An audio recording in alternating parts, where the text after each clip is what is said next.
কখনো কি ভেবেছেন একটি খামারের পশুরা যদি মানুষের মতো চিন্তা করতে শুরু করে, তারা যদি চায় মানুষের মতো স্বাধীনভাবে জীবনযাপন করতে? জর্জ অরওয়েলের অ্যানিমেল ফার্ম বইটি আমাদের ঠিক এমনই এক কল্পনার দুনিয়ায় নিয়ে যায়, যেখানে দৃশ্যত হয় কিভাবে দুটি শুয়োর খামারের সকল পশুদের স্বাধীনতার স্বপ্ন দিকে যুদ্ধ নামিয়ে রাজ্য জয় করে, অতঃপর ক্ষমতার চেয়ার পেয়ে সেই দুটি শুয়োরই হয়ে ওঠে পশুরাজ্যের নব্য স্বৈরাচার।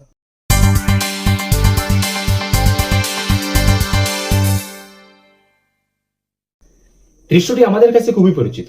আমাদের প্রজন্ম, আমাদের পূর্ব প্রজন্ম, তাদের আগের প্রজন্ম এবং তাদেরও আগের প্রজন্ম সময়ে সময়ে শাসিত হয়েছে এবং শোষিত হয়েছে ভয়ঙ্কর স্বৈরশাসক দ্বারা। আবার সকল জেনারেশনে হঠাৎ দৈত্যের মতো কেউ কেউ এসে দেখায় স্বাধীনতার স্বপ্ন।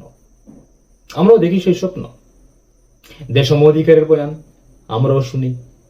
বৈষম্যহীন রাষ্ট্র প্রতিষ্ঠার লোভ দেখিয়ে যুদ্ধ করিয়ে দেশ স্বাধীন করে নিজেরাই ক্ষমতায় বসে হয়ে ওঠে এনিমেল ফার্মের লুকিয়ে গায়ের দুধ খাওয়া সেই শুয়োরগুলোর মতো স্বৈরাচার।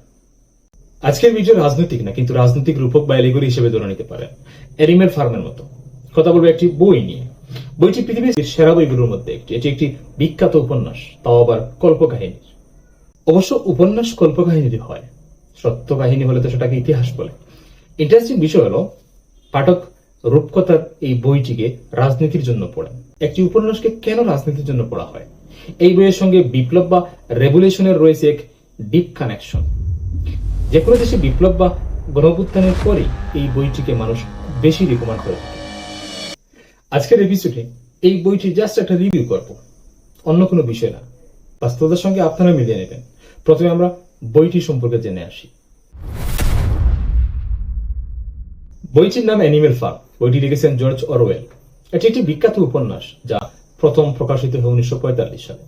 বইটি মূলত একটি রাজনৈতিক রূপক বা এলিগরি হিসেবে ব্যবহৃত হয়েছে। এতে গল্পের প্রাণীগুলো সমাজতান্ত্রিক বিপ্লব এবং সোভিয়েত ইউনিয়নের কাঠামোর বিরুদ্ধে অরওয়েলের সমালোচনার প্রকাশ। তিনি বইটির মাধ্যমে মূলত তৎকালীন সোভিয়েত কমিউনিজমের নেগেটিভ সাইডগুলোকে তুলে ধরা করেছেন, বিশেষত স্টালিনবাদী শাসনের স্বৈরতান্ত্রিক দিকগুলোকে তুলে ধরেছেন। এবার বইটির মূল গল্পে যাই। অ্যানিমেল ফার্ম বইটির গল্প শুরু হয় ইংল্যান্ডের একটি খামার থেকে। খামারের মালিক মিস্টার জোন্স একজন অত্যাচারী। তার শাসনে প্রাণীরা ক্ষুধা, দাসত্ব এবং অবহেলার শিকার হয়। সে তাদের সম্মত কখনোই খাবার দিত না, পানি দিত না। প্রতিদিন পাপ থেকে মদ্যপ হয়ে ফিরে এসে নানান অত্যাচার চালাতো পশুদের উপর।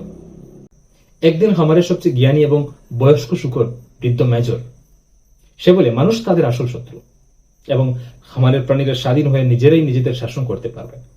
অথবা বিদ্রোহের আহ্বান জানায় এবং স্বপ্ন দেখায় একটি স্বাধীন জীবনের, একটি স্বাধীন সাম্রাজ্যের, যেখানে সব প্রাণীরা সমান এবং কোনো মানুষ তাদের উপর শাসন চালাবে না, যেখানে সকল পশু থাকবে নগ্ন, নিষ্পাপ এবং মুক্ত।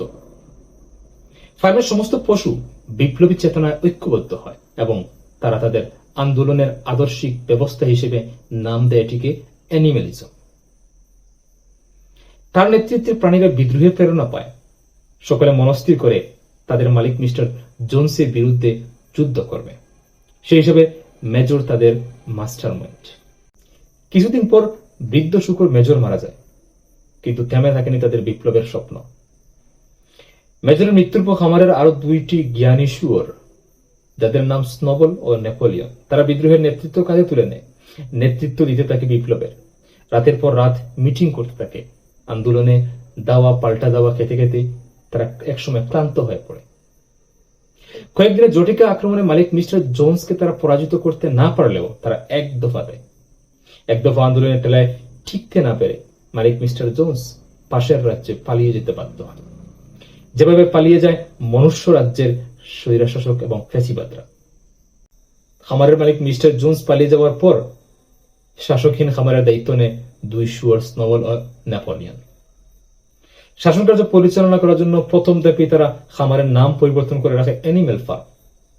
শুরু হয় সদ্য স্বাধীন রাজ্যের পথ চলা। এবার হাত দিতে হবে বিভিন্ন উন্নয়ন প্রকল্পে। তার আগে দরকার একটি সংবিধানের। এই শাসন ব্যবস্থা পরিচালনার জন্য পশুরা সংবিধান তৈরি করে। 7 কমান্ডমেন্টস বা 60টি আদর্শ ছিল অ্যানিমেল ফার্মের সংবিধান। এগুলোর মূল উদ্দেশ্য ছিল সকল পশুর সমান অধিকার ও স্বাধীনতার ভিত্তিতে নতুন একটি সমাজ গঠন করা।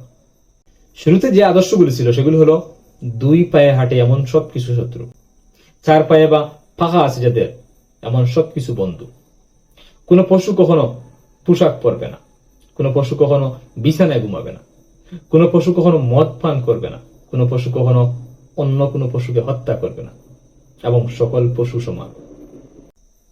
এগুলোর মাধ্যমে পশুরা তাদের মূল মূল্যবোধ এবং বৈপ্লবিক আদর্শকে সংরক্ষণের চেষ্টা করে। তবে কাহিনীর অগ্রগতির সাথে সাথে এই আদর্শগুলো ধীরে ধীরে পরিবর্তিত হতে থাকে। নেপোলিয়নের নেতৃত্বে ক্ষমতাসীন কিছু পশু নিজেদের স্বার্থে সংবিধানের আদর্শগুলোকে পরিবর্তন করে নেয়। মানবরাজ্যের স্বৈরশাসক এবং ফেসিবাদরা যেভাবে নিজেদের মতো করে নিজেদের সংবিধানকে পরিবর্তন করে, ঠিক এইভাবে নেপোলিয়নও করেছিল। এটি এমনভাবে বিকৃত করা হয় যে আদর্শগুলোর মূল লক্ষ্য বুলণ্ডিত হয়। এর ফলে ইকুয়ালিটির ধারণাটি শেষ পর্যন্ত দাঁড়ায় সব পশুই সমান, কিন্তু কিছু কিছু পশু আরো সমান। সংবিধানের এমন অদল বদলের মাধ্যমে দুই সুরের মধ্যে চলে আসে দ্বন্দ্ব, ক্ষমতার দ্বন্দ্ব। কে হবে প্রধান, কে হবে সদ্য বিজিত রাষ্ট্রের প্রধান, এবং তারা উভয়ে দুর্নীতিগ্রস্ত হয়ে পড়ে। আগামী এপিসোডে পরের অংশ আলোচনা করব। সেখানে দেখব কিভাবে শুকর নেপোলিয়ন সদ্য স্বাধীন রাজ্যের স্বৈরশাসক হয়ে ওঠে, কিভাবে তার প্রজারা বলতে থাকে, আমরা কি এমন স্বাধীনতা চেয়েছিলাম।